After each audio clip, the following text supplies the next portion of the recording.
दोस्तों 12 अगस्त 2026 independence day से सिर्फ 3 दिन पहले भारत के 14 राज्यों में एक साथ रेड शुरू होते हैं। आपको याद होगा कुछ ही घंटों में 253 लोग हिरासत में लिए जाते हैं, 80 से ज़्यादा एफआईआर दर्ज होती हैं और बरामद क्या होता है? ग्रेनेड्स, आईडीज, पिस्टल्स और एपिसोनेज करने में इस्तेमाल हो रहे सीसीटीवी कैमरास। समझ रहे हैं आप? और इस पूरे नेटवर्क का सरगना, भाई साहब, ये कोई पुराना अंडरवर्ल्ड डॉन नहीं है, दाऊद इब्राहिमी नहीं है। ये एक ऐसा शख्स है जो इंस्टाग्राम और फेसबुक पे लाखों फॉलोअर्स रखता है। ये देखिए नया तरीका, आजकल खुद को बिजनेसमैन कहता है और रिलीजन का डिफेंडर बताता है। उसका नाम आपने सुना होगा अभी कुछ दिनों पहले, उसका नाम है शहजाद भट्टी। और ये दोस्तों पूरी एक जो डिटेल में आ रही है वो है कि भारत के खिलाफ आईएसआई की ये बहुत बड़ी नई साजिश हो रहा है। आज हम इसके बारे में बात करेंगे कि कैसा एक छोटा मोटा पाकिस्तान का क्रिमिनल आईएसआई का प्रॉक्सी बना, कैसे उसने भारत के बेरोजगार युवाओं को निशाना बनाया दोस्तों, और आखिरकार इंडियन एजेंसीज ने उसके पूरे नेटवर्क को ध्वस्त कैसे किया। आज इसके बारे में बात करते हैं। और बात करने के पहले मैं रिक्वेस्ट करता हूं कि जिसने मेरे चैनल को सब्सक्राइब नहीं किया है वो प्लीज़ मेरे चैनल को लाइक कीजिएगा और सब्सक्राइब कीजिएगा दोस्तों, और शेयर कीजिएगा। आज बात करते हैं इसके बाद कि ये शहजाद भट्टी है कौन। शहजाद भट्टी की कहानी शुरू होती है पाकिस्तान के पंजाब प्रोविंस से दोस्तों, 2013 में। जी हाँ, 2013 में। यही वो साल है जब भट्टी पहली बार पाकिस्तान पुलिस की नज़रों में आता है। उसके पास आरोप क्या था? थेफ्ट, आर्म्ड रॉबरी और ऑर्गेनाइज्ड स्ट्रीट क्राइम। मतलब उसके अंदर जो ऑर्गेनाइजेशनल स्किल थी वो पहले से ही थी ये स्किल। लेकिन ये बंदा जो था ये केवल एक स्ट्रीट क्रिमिनल बन के रहना नहीं चाहता था। और फिर उसने क्या किया? 333 हैशटैग के साथ उसने एक ऑनलाइन पहचान शुरू की, अपना ब्रांड शुरू किया। Punjabi videos, Instagram reels, Facebook post, और धीरे धीरे उस बंदे के फॉलोअर्स बढ़ने लगे और लाखों में पहुंच गए। और वो खुद को उसके बाद एक बड़ा सक्सेसफुल बिजनेसमैन बोलने लगा। और अपने को क्या कहता था बंदा? ये इधर गाली देने का मन करता है, नेशनलिस्ट आवाज और रिलीजन का रक्षक, ये अपने को दिखाता था। इसने स्ट्रीट्स पे कई पोस्टर छपवाए ताकि लोकल के इलाके में इसका खौफ बना रहे। और अपनी जो उसकी जो क्रेडिबिलिटी थी उसको आगे बढ़ाने के लिए उसने 2024 में एक वीडियो भी जाहिर किया था, और उसमें जो इंडिया का जो गैंगस्टर है ये आपका लॉरेंस बिश्नोई, उसको अपना बहुत करीबी दोस्त उसने बनाया। ये वीडियो का आया था 2024 में, जब बिश्नोई जेल से भट्टी को ईद की बधाई देते हुए नजर आ रहे हैं। इसके बाद लगातार भट्टी ने बिश्नोई के समर्थन में ऑनलाइन प्रोपेगेंडा बहुत तेजी से शुरू किया। लेकिन दोस्तों ये दोस्ती ज़्यादा दिन तक ठहरी नहीं, और इसीलिए मैं बिश्नोई को आजकल के नेताओं से ज़्यादा देशभक्त मानता हूं, क्योंकि जिस दिन इसको पता चला बिश्नोई को कि ये हिंदुस्तान के अगेंस्ट में काम कर रहा है, हिंदुस्तान की रक्षा के अगेंस्ट में काम कर रहा है, डिफेंस के अगेंस्ट में काम कर रहा है, एजेंसीज के अगेंस्ट में काम कर रहा है, और यहाँ पे अपनी गतिविधियाँ फैलाने के लिए काम कर रहा है, उस दिन से दोनों का संबंध खत्म हो गया। मैं बिश्नोई को सपोर्ट नहीं कर रहा हूँ जो उसके बाकी कारनामे हैं, लेकिन मैं अपने कुछ अपोजिशन के नेताओं से ये ज़रूर कहना चाहूँगा कि ठीक है, आप उसकी बुराइयां न सीखें, लेकिन अच्छाइयां तो ज़रूर सीखें जो कि सब बुराइयों से बढ़कर है, और वो है देशभक्ति। एक बार सोचिए ज़रूर। चलिए पीछे आते हैं शहजाद भट्टी पे। ये हल्के हल्के क्या हुआ कि ये एक स्ट्रीट क्रिमिनल से ये बन जाता है आईएसआई का एक प्यादा, क्योंकि भट्टी की डिजिटल रीच थी और एजेंडा जो एजेंसीज थी आईएसआई, उसके मुताबिक भट्टी को अपने लिए इस्तेमाल बहुत आसानी से किया जा सकता था। और इसके लिए उन्होंने क्या किया कि भारत के जो वनरेबल युवा हैं उसको उन्होंने इस जो सिस्टम है जो इनका व्हाट्सएप है और फेसबुक है, इंस्टाग्राम है, इसके ज़रिए उन तक पहुँचे। अब उसके बाद क्या हुआ कि पाकिस्तान ने कहा कि यार ये अगर पाकिस्तान में रहा तो मुश्किल हो जाएगी, इंडिया में और सब जगह इसका जो सोशल मीडिया का नेटवर्क है ये पकड़ा जाएगा या उसको ब्लॉक कर दिया जाएगा। तब इन्होंने क्या किया कि इसको शिफ्ट कराया यूएई में और दुबई में, वहाँ से ये ऑपरेट करने लगा। और वहाँ से उसने क्या किया, उसने हथियार, गोला बारूद और नारकोटिक्स की जो क्रॉस बॉर्डर स्मगलिंग है उसको बंदे ने ऑनलाइन कोऑर्डिनेट करना शुरू किया, खासतौर कहाँ, जम्मू एंड कश्मीर और पंजाब के बॉर्डर में। इसने अपनी जो टेरर एक्टिविटीज़ है उसको एक स्ट्रक्चर देने के लिए इसने क्रॉस बॉर्डर आउटफिट भी खड़ा किया, जिसका नाम जानते हैं उसने क्या रखा दोस्तों? तहरीक-ए-तालिबान हिंदुस्तान, TTH, जिसका मेन मकसद था भारत के अंदर टारगेटेड किलिंग कराना, सैबोटेज कराना और अपने को दाऊद इब्राहिम के पैरेलल में खड़ा करना। यानी एक क्रिमिनल प्रॉक्सी जिसे ISI एक तरीके से आप बोलिए कि लो कॉस्ट में लाती है और उसका असर बहुत हाई होता है, हाई इम्पैक्ट होता है, क्योंकि इसके फॉलोअर्स ज़्यादा थे और इसके जितने फॉलोअर्स थे वो ज़्यादातर 72 प्रेमी थे। अब आप समझ गए होंगे मैं किसको 72 प्रेमी कह रहा हूँ। 90% ऑफ द फॉलोअर्स वेयर 72 प्रेमी। और इसीलिए जो पूरा सैबोटेज का इसका ऑपरेशन था उसके लिए ऑनलाइन ये अपना कार्यक्रम करता था।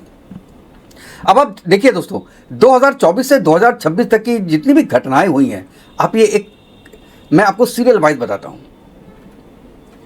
और अक्टूबर 2024 महाराष्ट्र के पॉलिटिकल लीडर एक थे, आपको याद होगा, बाबा सिद्दीकी, उसकी हाई प्रोफाइल मर्डर हुआ था और इसमें कुछ इंडियंस का भी नाम आया था और शायद ये आपका लॉरेंस बिश्नोई का भी नाम था। I am not very sure on that.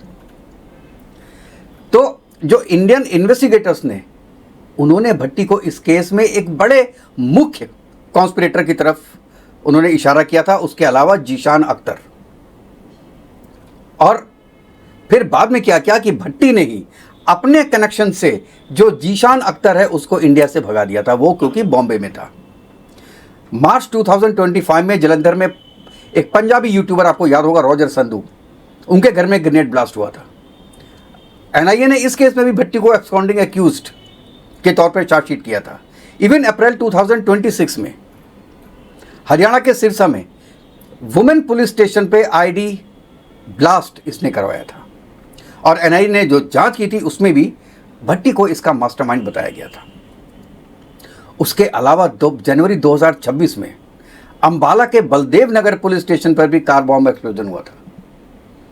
ये भी, इसमें भी ये भट्टी नेटवर्क जो है इसका हाथ आया था। यानी आप ये देखिए दोस्तों कि सिर्फ 2 साल के भीतर पुलिस स्टेशंस पे हमला, पॉलिटिकल लीडर की हत्या से कनेक्शन और एक पॉपुलर यूट्यूबर के घर में ब्लास्ट।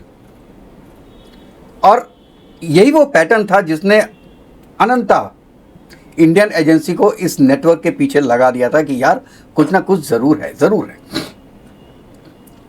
और देखिए, इसको ये बोला जाता है, इसको एजेंसी को, कि इसका नेटवर्क काम कैसे करता था। ये बड़ा इंपॉर्टेंट पॉइंट है।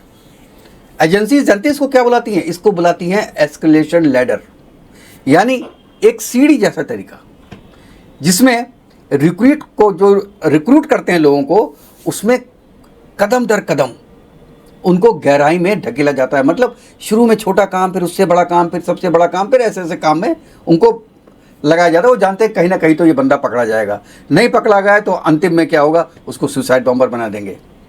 तो इसमें स्टेप 1 में क्या करते थे? टारगेटिंग। ये अपना सोशल मीडिया के थ्रू भारत के उन लोगों को ढूंढते थे जो अनएम्प्लॉयड थे, आर्थिक रूप से कमज़ोर थे, इकोनॉमिकली वनरेबल थे।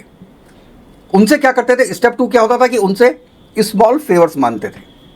जैसे शुरुआत में छोटे छोटे पैसे का लालच होता है, कोई छोटा पर्सनल काम है किसी का, कोई मतलब इस टाइप का काम है, क्या उसको ये पैसे दे दो, उससे ये बात कर दो, उसको हमारे पास उससे मिला दो, एक मीटिंग करा दो। ये छोटे छोटे काम थे जो शुरुआत में करते हैं।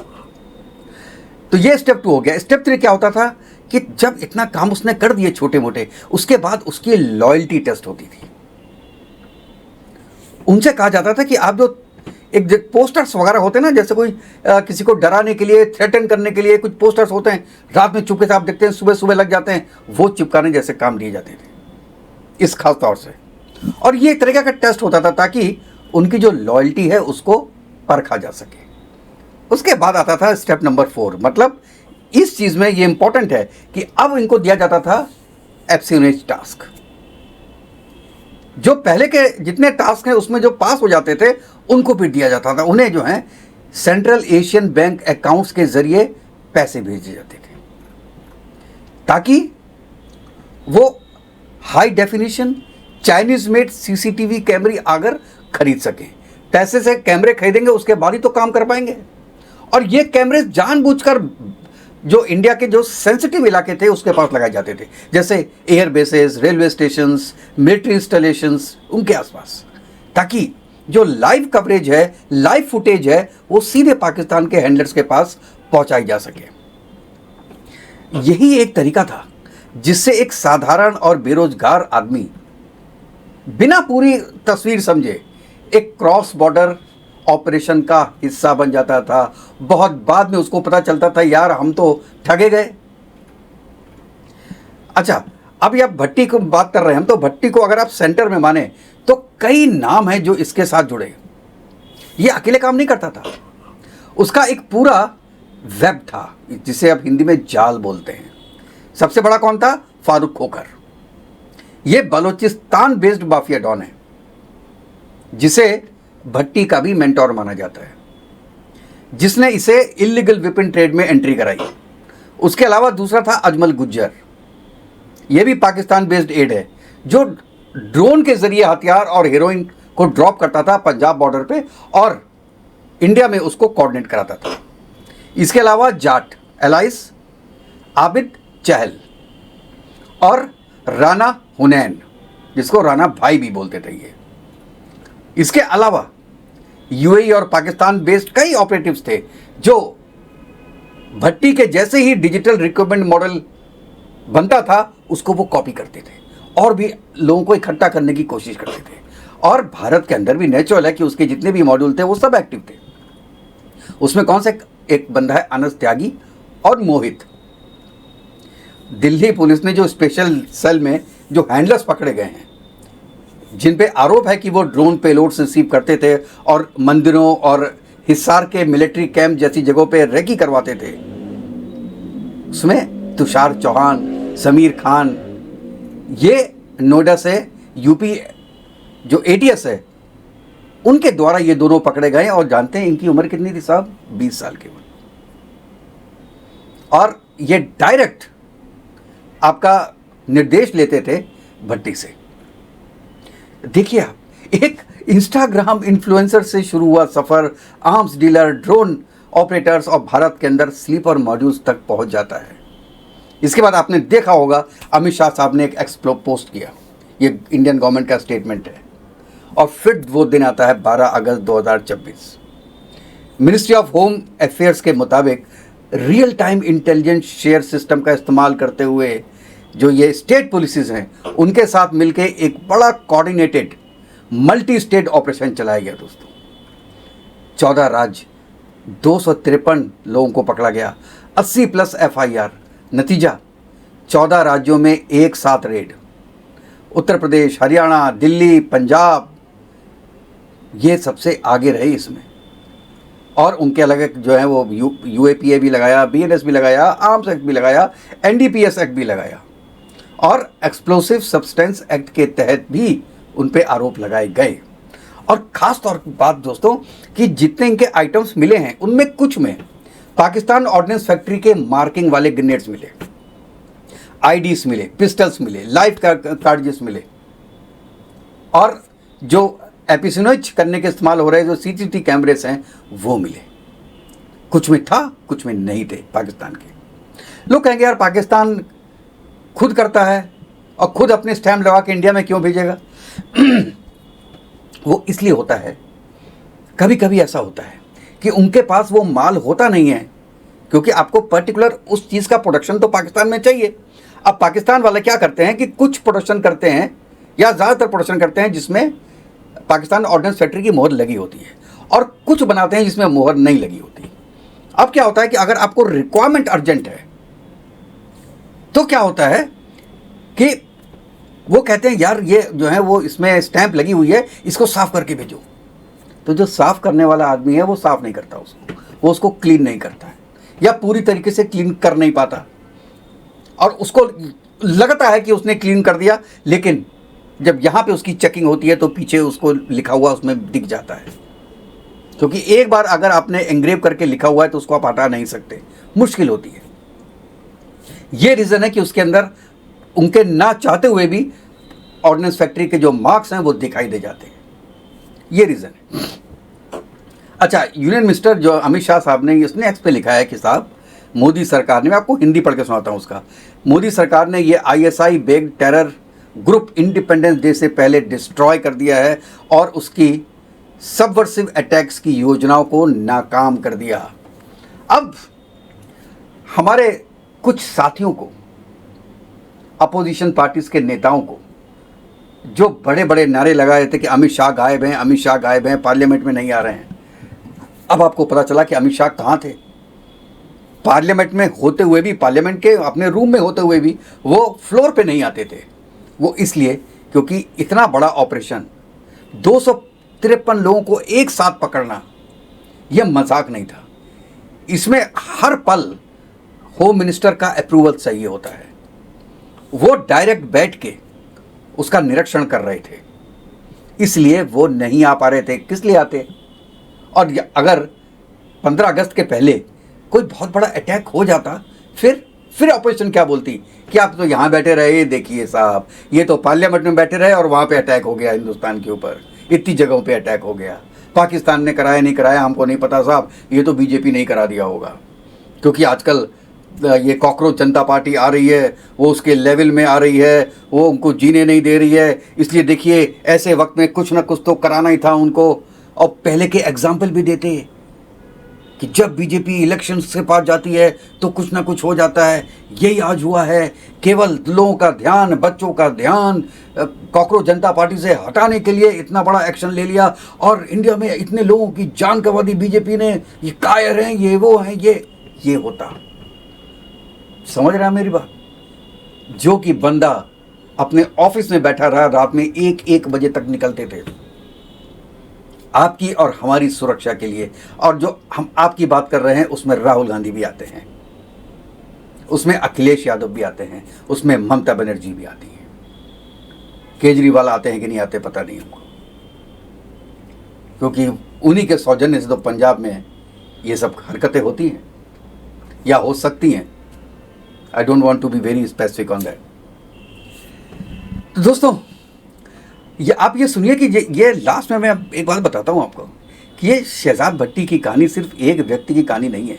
ऐसे कई सोशल मीडिया इन्फ्लुएंसर्स पाकिस्तान में हैं। आप किसको किसको किसको किसको आप ख़त्म करेंगे और पहचानेंगे? और अगर जैसे कि बोलते हैं 2.5 वॉर, तो जो 0.5 वाले वॉर हैं आप उसको कैसे संभालेंगे? उसमें अर्बन नक्सल्स भी आते हैं, उसमें बाकी नक्सल्स भी आते हैं, एक्चुअल नक्सल भी आते हैं, और उसमें फिर कुछ हमारे 72 वाले भाई भी आते हैं।